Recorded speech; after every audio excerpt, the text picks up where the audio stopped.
कभी आपने किसी तस्वीर को देखा है जिसमें सब कुछ ठीक हो, सिर्फ एक चेहरा धुंधला हो?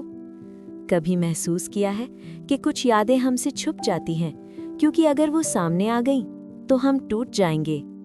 स्वागत है आपका bedtime tales by AJ में, जहां कहानियां सिर्फ सुनी नहीं जाती, महसूस की जाती हैं।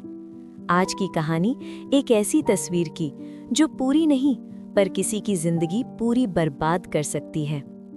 कबीर 26 साल का फोटोग्राफर था। लोग कहते थे कबीर के कैमरे में जादू है, लेकिन कबीर जानता था हर फोटो के पीछे एक कहानी छुपी होती है। बस कोई सुनना चाहे तो सुन ले। एक रात वो अपने पुराने घर के स्टोर रूम का सामान साफ कर रहा था। वहीं एक धूल भरा कार्टन मिला। ऊपर लिखा था डोंट ओपन। कबीर मुस्कुरा दिया। बचपन की ड्रामा क्वीन मॉम, सोचा उसने, पर जब कार्टन खोला उसका दिल ढक से रह गया। उसमें एक पुरानी फैमिली फोटो थी। सब थे, पापा, मॉम, कबीर। बस एक जगह खाली थी, जैसे कोई था भी और फिर फोटो से मिटा दिया गया हो। उस खाली जगह के एजेस जले हुए थे, जैसे किसी ने जानबूझकर किसी को इरेज किया हो। कबीर की रातों की नींद उड़ गई। अगले दिन वो फोटो लेकर मॉम के पास गया। ये कौन था इस जगह? कबीर ने पूछा। मॉम एक पल को रुकी, उनकी सांसें तेज। कबीर, तुम इस फोटो को भूल क्यों नहीं जाते? उनकी आवाज कांप थी। मॉम, मुझे सच चाहिए। मॉम की आंखों में पानी भर गया। कबीर, इस फोटो में वो रुक गईं। तुम्हारी बहन आयशा थी। कबीर सन्ने में आ गया।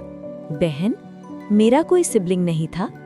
मॉम ने आंखें बंद करके कहा, ठीक कबीर, पर वो 5 साल की उम्र में बिना कुछ कहे चले गई। कबीर समझ नहीं पाया। कैसे? कहाँ? मॉम रो पड़ी। आयशा को हम घूम गए थे, क्राउड में, एक फेस्टिवल, और फिर कभी नहीं मिली। फिर फोटो से क्यों मिटाया? मॉम बोली, क्योंकि मैं तुम्हें बुरी यादों से दूर रखना चाहती थी। फोटो देखकर रोज मरना नहीं चाहती थी। कबीर की आंखों में आंसू आ गए। मॉम, बहन को कोई फोटो से मिटा सकता है, पर दिल से नहीं। रात को कबीर ने वो फोटो टेबल पर रखी और सो गया।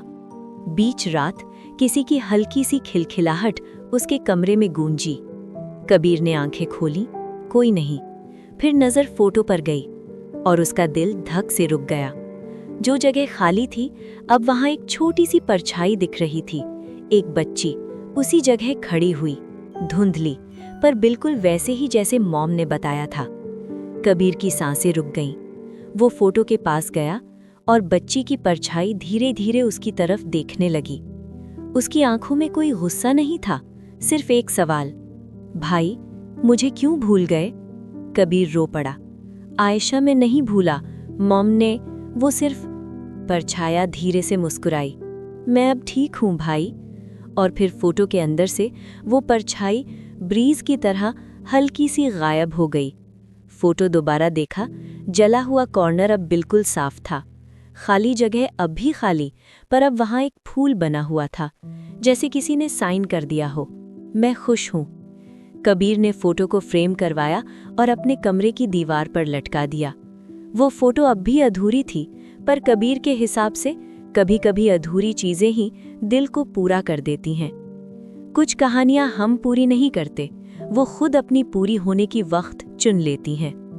आज की कहानी अगर आपके दिल को हल्का सा भी छू गई हो तो लाइक शेयर करना न भूलें। हम फिर मिलेंगे एक नई रात, एक नई कहानी के साथ, bedtime tales by AJ पर, जहां कहानियां महसूस की जाती हैं।